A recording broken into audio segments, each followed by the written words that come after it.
Welcome to the Philosophemes channel. This is Season 1, Episode 5, in which we examine the order and organization of Plato's dialogues, also known as Plato's Canon.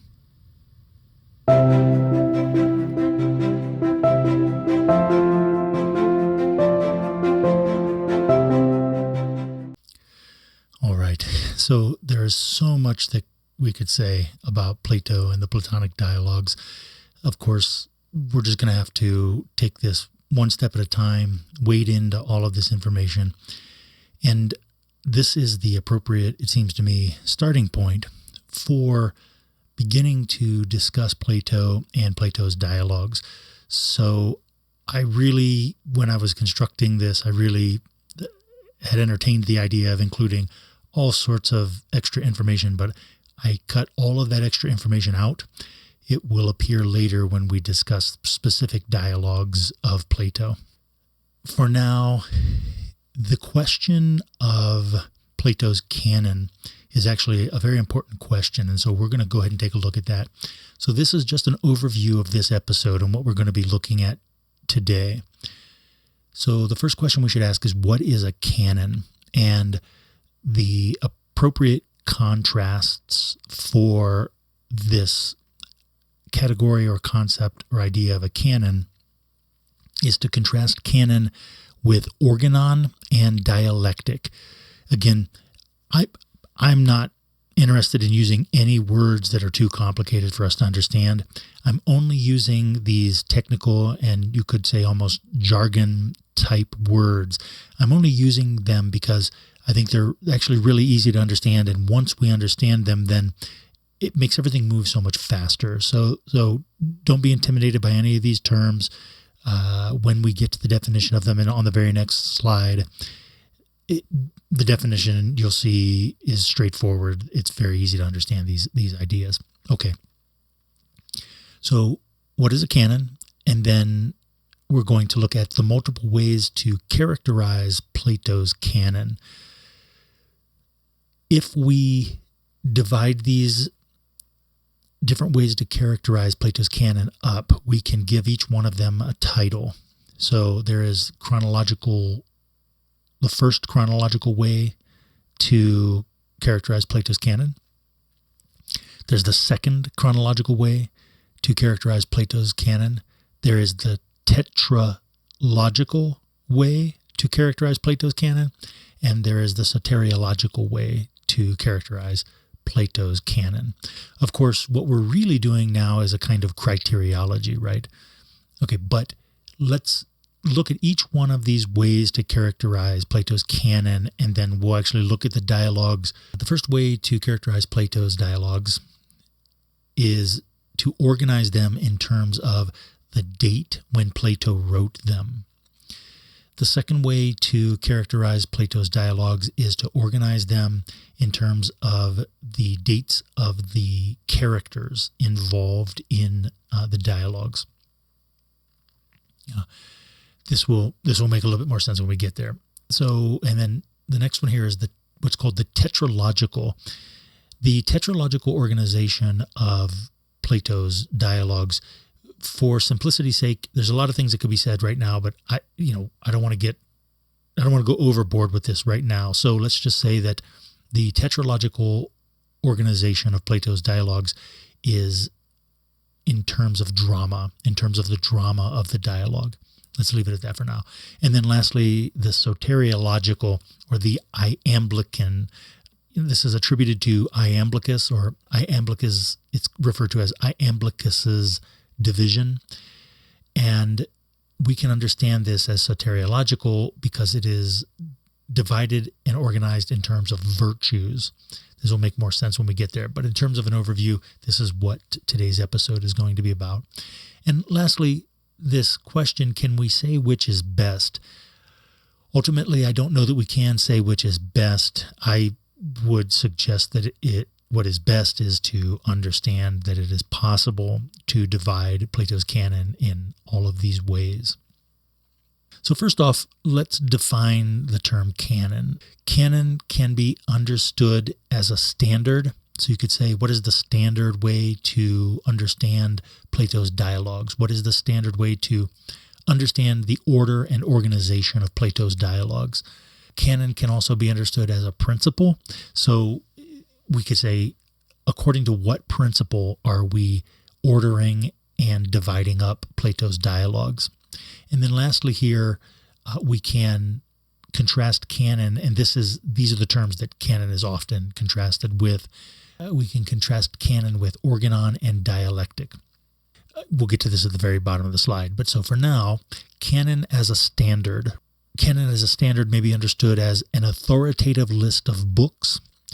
It could be understood as the authentic works of a writer, or a sanctioned or accepted group or body of related works. So when we're using the word canon and we mean it as a standard, this is the way that we might mean it, right? Okay. Next, canon as principle. Here it means an accepted rule, for example, an accepted rule for dividing up Plato's dialogues. Or notice here a criterion or standard of judgment, a criterion for determining which dialogues go with what other dialogues and so forth. And then lastly, a body of principles, rules, standards, or norms, right? So if we understand canon in this way, then again, what we're seeing is that, well, here is one way to form a canon out of Plato's dialogues. Here is another way, so forth. Okay. Now, contrast canon with organon and dialectic. And I also tossed in the word science for good measure. So organon refers to an instrument for acquiring knowledge. This will be important later when we talk about, for example, Aristotle and Francis Bacon, and also when we get to talk about Kant. For now, notice that's what organon refers to. Here, then, we can see that canon is a standard for assessing knowledge. So if organon is an instrument for acquiring knowledge, a canon is a standard for assessing knowledge. Then a dialectic is a logic for extending knowledge. And then lastly, a science refers to a formal system of a priori rules for thought. We won't get too caught up right now with a priori, but basically a formal system of rules that I can apply to thought prior to having any kind of experience, and that they will still work out, right? So we're trying to define a science, if you will, the science of experience, for example. Okay, so if this is the case, then notice that a canon is not an organon and it is not a dialectic. Whereas we're not talking about acquiring knowledge, we're talking about assessing knowledge, right? And we're also not talking about extending knowledge. So let me give you a concrete example here. So if someone says, I am interested in Plato's dialogue, Rival Lovers, right? Or the second Alcibiades. You, knowing Plato's canon, would be able to say, Plato didn't actually write those dialogues, because you have a standard for assessing knowledge in regard to those dialogues. For example, the canon formation, in regard to Plato's writings.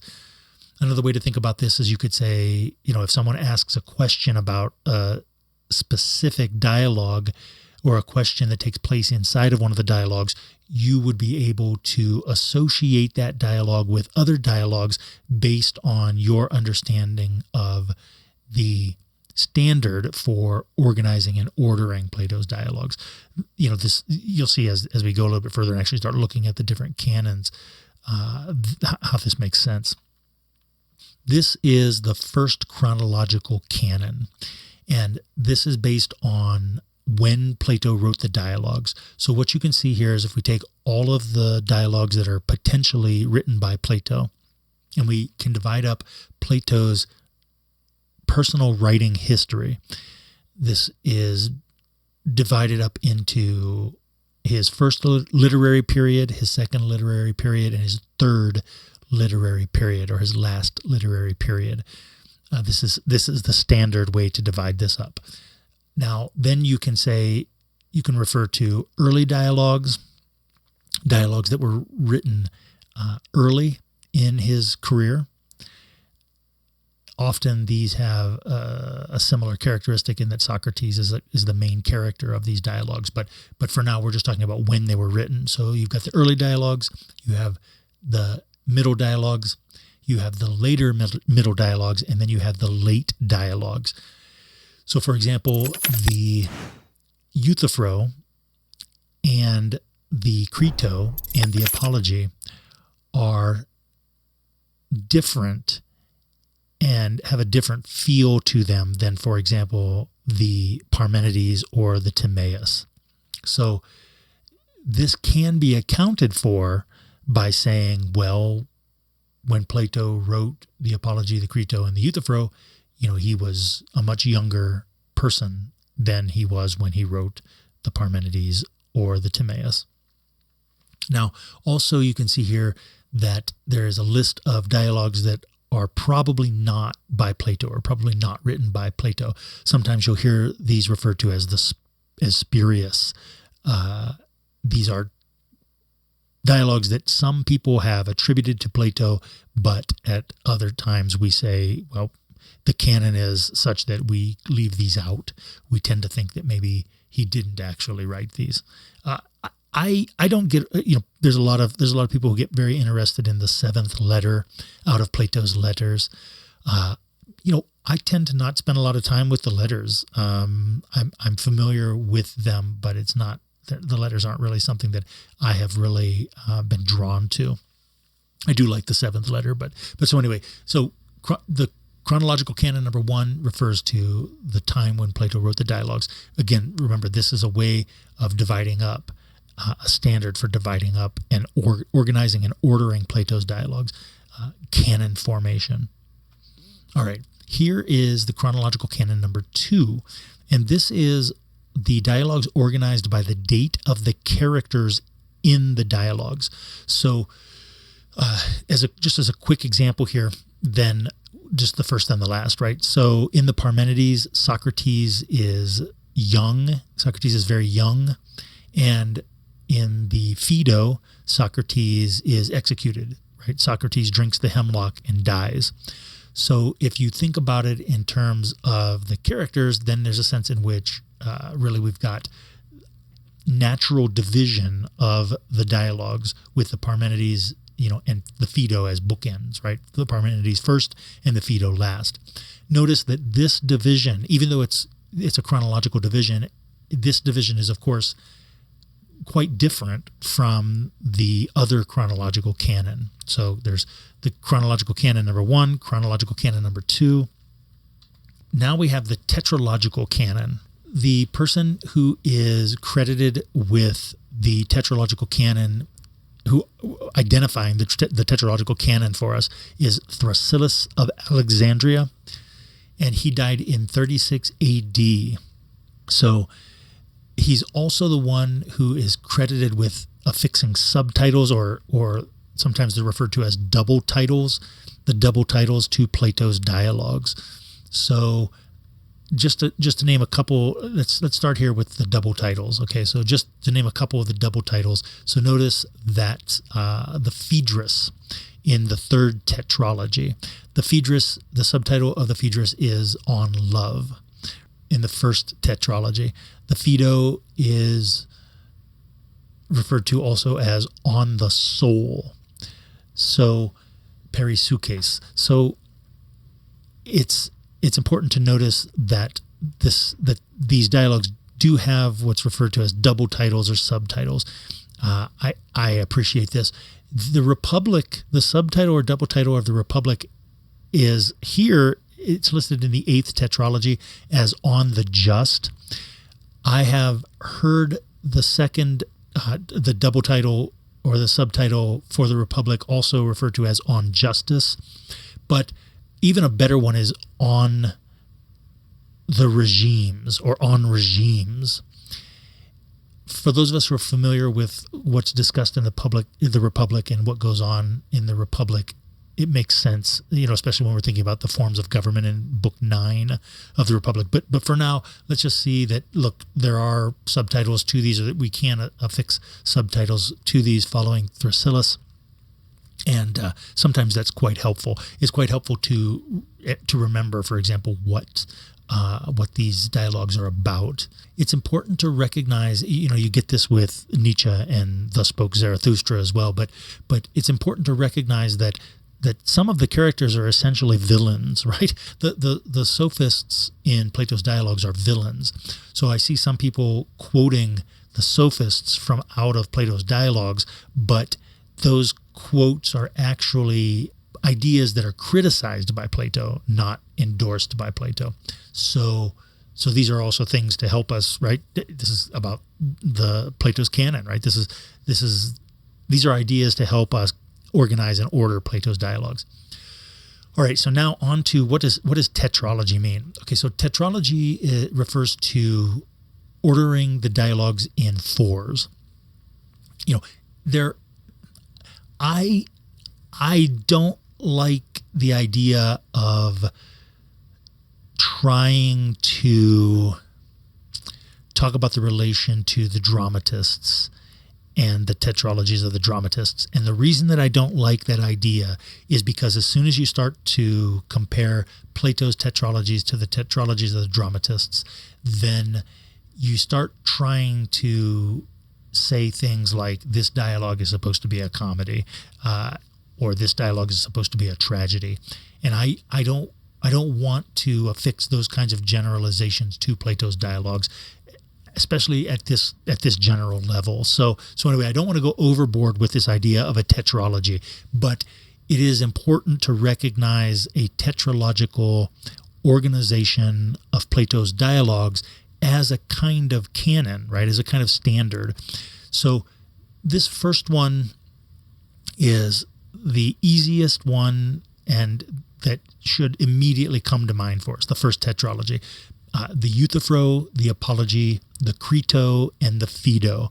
Now, the reason that this tetralogy is sort of obvious for us and should immediately come to mind is because in the Euthyphro, Socrates encounters Euthyphro. Of course, some of these dialogues are named after the person that's being talked to by Socrates. But so Socrates runs into Euthyphro on the way to his own trial. So he's on his way to the setting and scene of the Apology. So on the way to the Apology, he encounters Euthyphro. So the idea is that it makes sense dramatically to think that the dialogue, the Euthyphro comes right before the Apology. The drama in the Apology is the trial of Socrates. After the trial of Socrates, Socrates is in prison. He's in his sort of holding cell, awaiting execution. While he's in this cell, Crito comes and visits him, right? And Crito, of course, tries to convince Socrates to escape, right? They've figured out a way to get Socrates out of there if Socrates is willing, and of course, Socrates is not willing to do it. The drama of the Crito naturally places the dialogue Crito after the Apology. And then, of course, from there, Socrates drinks the hemlock. He's executed. If we think of the drama, then we have a natural unfolding of this drama. The Euthyphro, the Apology, the Crito, and the Phaedo. I feel as though none of the other tetralogies are so obvious or so radically straightforward.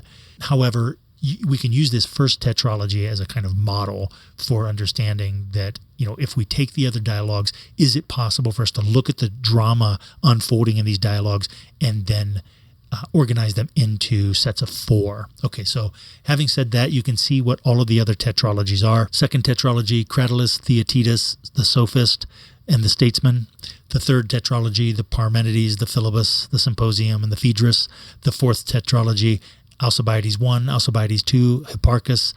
And notice here that there are three dialogues in the fourth tetralogy that, according to the first canon, are all considered spurious, right? They're all considered actually not written by Plato. keep that in mind with this organization. The other one, again, you see this also with the ninth tetralogy and the missing dialogue in the ninth tetralogy that some people claim is the Apology. But you also even see this in the eighth tetralogy and the seventh tetralogy. So anyway, you can see that as you are organizing the dialogues in terms of the drama of the dialogues, some of these dialogues, from another point of view, from another canonical point of view, we would suggest that they weren't even written by Plato. Okay, so this is the Tetralogical Canon. This is another tetralogy. This comes from Catherine Zuckert. Notice that this tetralogy is slightly different. The Gorgias, for example. So let me just jump back and forth here. So the second tetralogy, notice the second tetralogy, according to Thrasyllus, ends with the statesman, and the second tetralogy, according to Zuckert, ends with the Gorgias. And notice that she has this sort of higher organization identifying. So she basically is taking the tetralogies and organizing them in terms of their topic, the topic of the tetralogy, or a topic that spans the tetralogy. So this makes sense then if you look at, for example, her tetralogy number 3. So if you look at the Meno, in the Meno, the character that Plato speaks with at the end of the Meno ends up being one of his accusers in the Apology.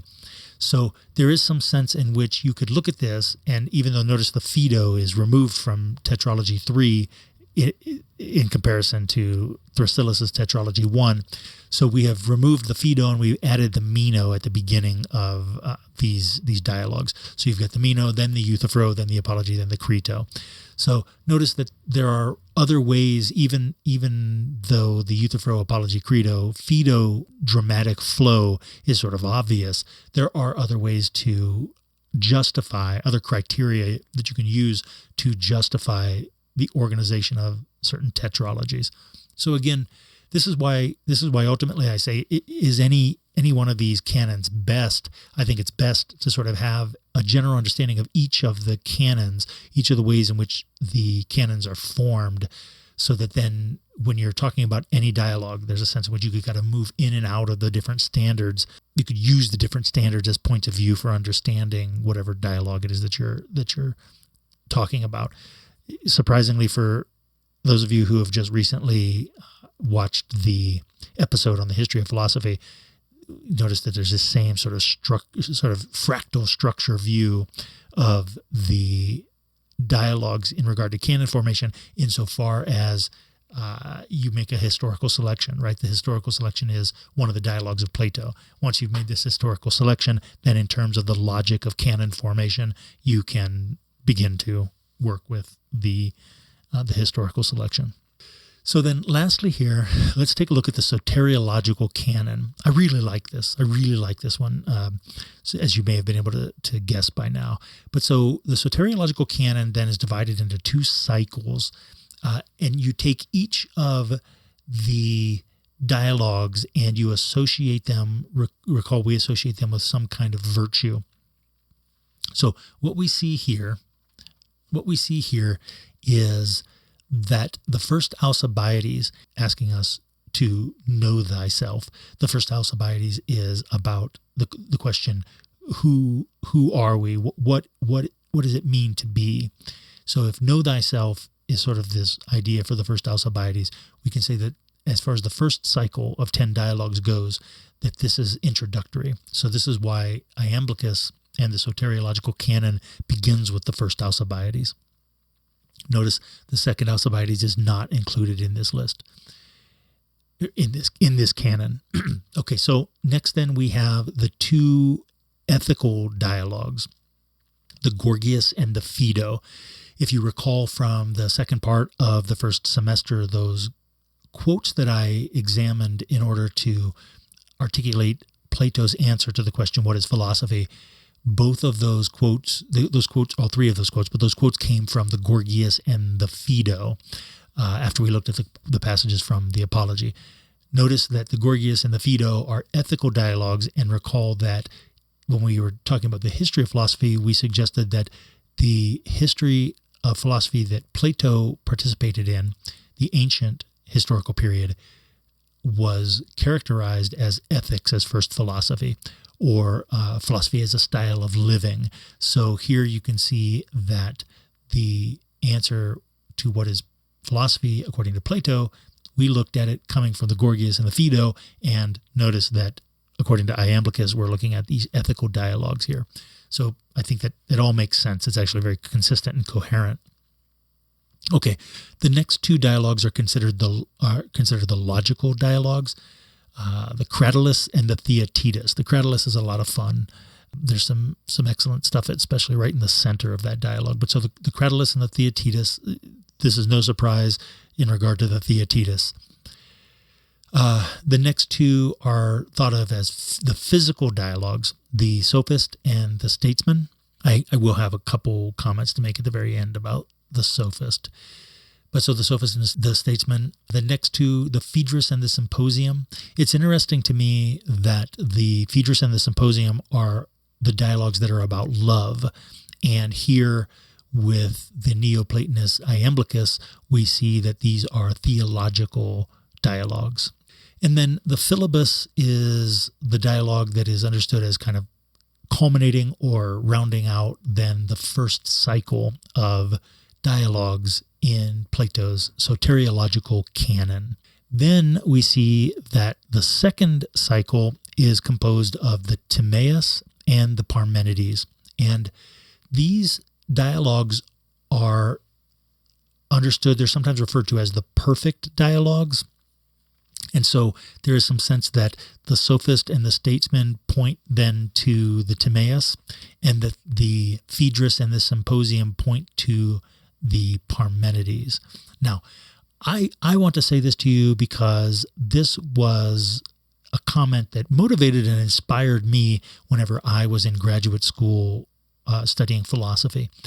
And I can understand that some people may say or may think, oh, this is a throwaway comment, but I don't think that it's a throwaway comment because, again, I found a lot of inspiration in this phrase. And this phrase or this comment was enunciated to me by a world-class Plato scholar. So, in my opinion, so that comment is that the Sophist and the Parmenides are the Mount Everest of philosophy. So what you might say is something like, if you are approaching Plato's dialogues, the absolutely most difficult dialogues to understand are the Sophist and the Parmenides. Now, one of the things that we encounter when we approach the Platonic dialogues is that, you don't really have enough time to read them all, right? And not only do you not have enough time to read them all, but, it's not really light reading. So, for example, it's, the faint of heart will give up pretty quickly. So, I remember the first time I encountered some of these dialogues, I remember, as an undergraduate, I genuinely remember saying, I will never read those dialogues. I'm not going to spend my time trying to read the Theaetetus. That's crazy. But, once you start to get an understanding of what Plato is up to, then suddenly it's like you just want to devour these texts, right? You can't wait to read the next one, and you're trying to figure out how to make time to be able to read these texts, right?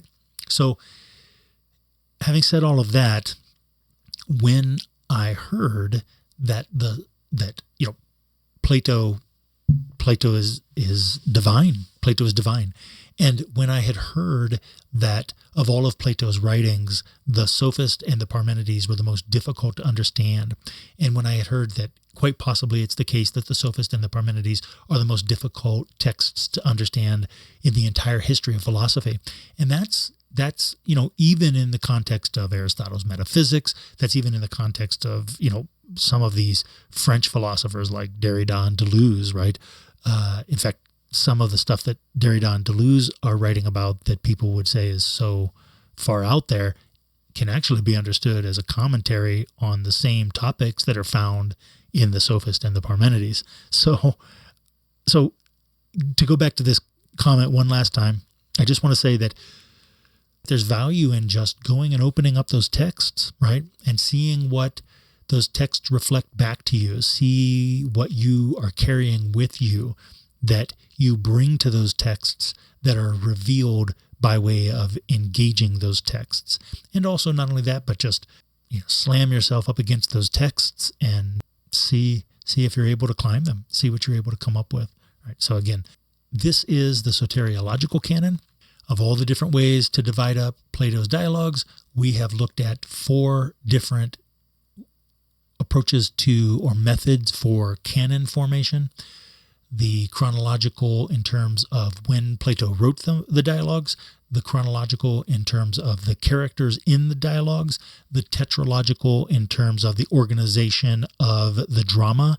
And we have seen that there are multiple ways to characterize the organization of the drama. For example, we saw with Thrasyllus the obvious organization of Euthyphro, Apology, Crito, Phaedo, but we saw that Zuckert was able to come up with a different organization by removing the Phaedo from the end and putting the Meno at the beginning. Chronological 1, Chronological 2, Tetralogical, and then lastly here, the Soteriological. So in terms of practical value, this is the last comment. In terms of practical value, then the idea is that if you are asking yourself, I want to read Plato, where should I start, right? After I start to read Plato, where should I go?